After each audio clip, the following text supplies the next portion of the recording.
श्री शिवाय नमस्तुभ्यं, श्री शिवाय नमस्तुभ्यं, श्री शिवाय नमस्तुभ्यं। राधे राधे मेरे प्यारे भाइयों बहनों माताओं व बंधुओं, चैनल में आपका स्वागत है। बंधुओं, आज फागुन मास में मैं आपको श्रवण करवा रही हूँ शिव महापुराण की कथा। बंधुओं, शिव पुराण की कथा को पूर्ण विश्वास और भक्ति के साथ जो मनुष्य भी फागुन मास में सुनते हैं, भगवान शिव उनकी सभी मनोकामनाएं शीघ्र पूरी कर देते हैं। बंधुओं, यदि आपने YouTube चैनल अब तक सब्सक्राइब नहीं किया तो जरूर करें और बेल आइकन दबाना ना भूलें, ताकि आपको हमारी आने वाली सभी वीडियोस की जानकारी सबसे पहले हो सके। बोलो शिव शंकर भोलेनाथ की जय हो। ब्रह्मा जी कहते हैं, नारद, भगवान विष्णु का यह वचन सुनकर दक्ष चिंता में डूब गए। उनके चेहरे का रंग उड़ गया और वे चुपचाप पृथ्वी पर खड़े रह गए। इसी समय भगवान रुद्र के भेजे हुए गणनायक वीरभद्र अपनी सेना के साथ यज्ञ स्थल में जा पहुँचे। वे सब के सब बड़े शूरवीर, निर्भय और रुद्र के समान ही पराक्रमी थे। भगवान शंकर की आज्ञा से आए हुए उन गणों की गणना असंभव थी। वे वीर शिरोमणि रुद्र सैनिक जोर जोर से सिंहनाद करने लगे। उनके उस महानाद से तीनों लोक गूंज उठे। आकाश धूल से ढक गया और दिशाएं अंधकार से आवृत हो गई। सातों द्वीपों से युक्त पृथ्वी अत्यंत भय से व्याकुल हो पर्वत, वन और काननों सहित कांपने लगी। संपूर्ण समुद्रों में ज्वार आ गया। इस प्रकार समस्त लोकों का विनाश करने में समर्थ उस विशाल सेना को देखकर समस्त देवता आदि चकित हो गए।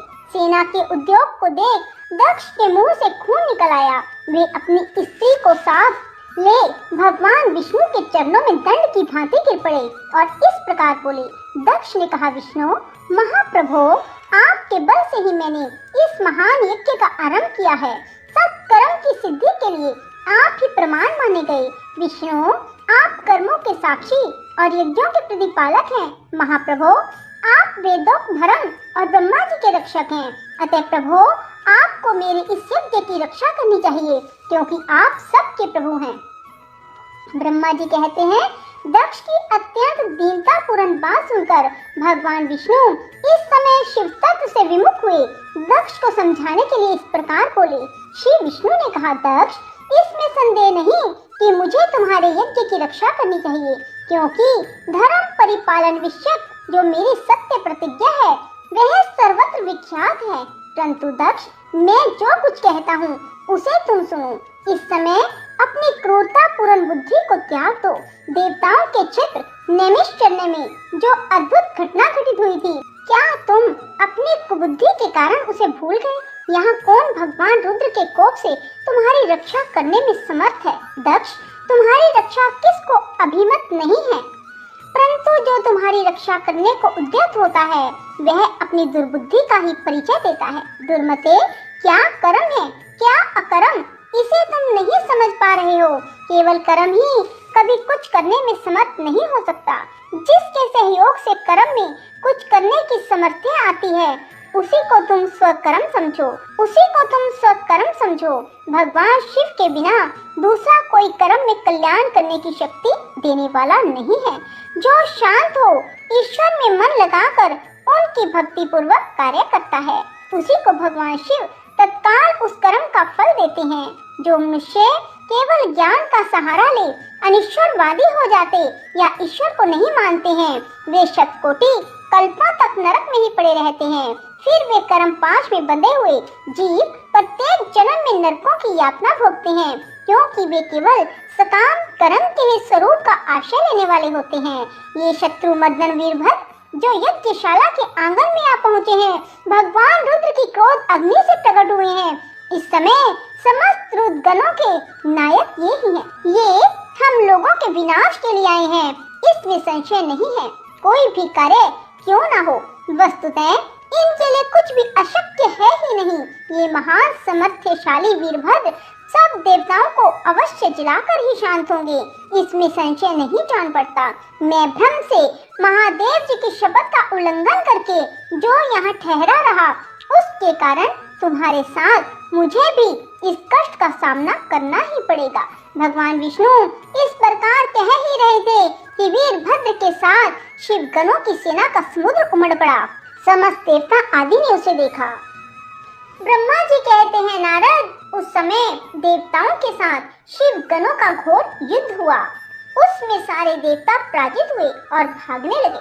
वे एक दूसरे का साथ छोड़कर स्वर्ग लोक में चले गए। उस समय केवल महाबली इंद्र आदि लोकपाली उस दारुण संग्राम में धैर्य धारण करके उत्सुकता पूर्वक खड़े रहे।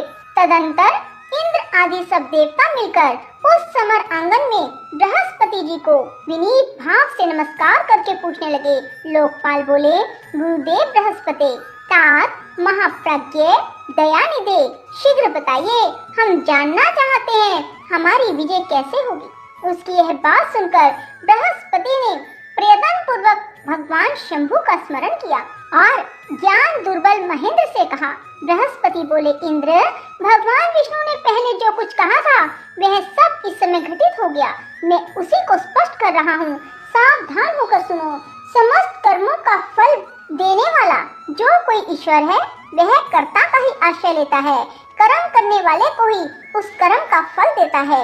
जो कर्म करता ही नहीं उसको फल देने में वह भी समर्थ नहीं है।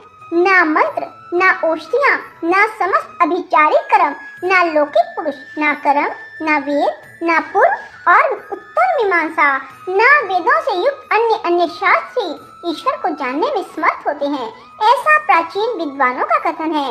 अनन्य शरण भक्तों को छोड़कर दूसरे लोग संपूर्ण वेदों का 10,000 बार स्वाध्याय करके भी महेश्वर को भली भांति नहीं जान सकते। यह महाश्रुति का कथन है। अवश्य भगवान शिव के अनुग्रह से ही सर्वथा शांत, निर्विकार, उत्तम दृष्टि से सदाशिव के तत्व का साक्षात्कार हो सकता है। सुरेश्वर, क्या कर्तव्य है और क्या अकर्तव्य है, इसका विवेचन करना अभिष्ट होने पर मैं जो इससे सिद्धि का उत्तम अंश है उसी का प्रतिपादन करूंगा। तुम अपने हित के लिए उसे ध्यान देकर सुनो। इंद्र, तुम लोकपालों के साथ आज नादान बनकर दक्ष यज्ञ में आ गए। बताओ तो यहाँ क्या पराक्रम करोगे। भगवान रुद्र जिनके सहायक हैं, ऐसे ये परम क्रोधी रुद्रगण इस यज्ञ में विघ्न डालने के लिए आए हैं और अपना काम पूरा करेंगे, इसमें संशय नहीं है। मैं सत्य सत्य कहता हूँ, इस यज्ञ के विघ्न का निवारण करने के लिए वस्तुतः तुम में से किसी के पास भी सर्वथा कोई उपाय नहीं है। बृहस्पति की बात सुनकर वे इंद्र सहित समस्त लोकपाल बड़ी चिंता में पड़ गए। तब महावीर रुद्रगणों से घिरे हुए वीरभद्र ने मन ही मन भगवान शंकर का स्मरण करके इंद्र आदि लोकपालों को डांटा और उसके पश्चात रुद्रगणों के नायक वीरभद्र ने रोष से भरकर तुरंत ही संपूर्ण देवताओं को तीखे बाणों से घायल कर दिया। उन बाणों की चोट खाकर इंद्र आदि समस्त सुरेश्वर भागते हुए 10 दिशाओं में चले गए। जब लोकपाल चले गए और देवता भाग खड़े हुए, तब वीरभद्र अपने गणों के साथ यज्ञशाला के समीप गए।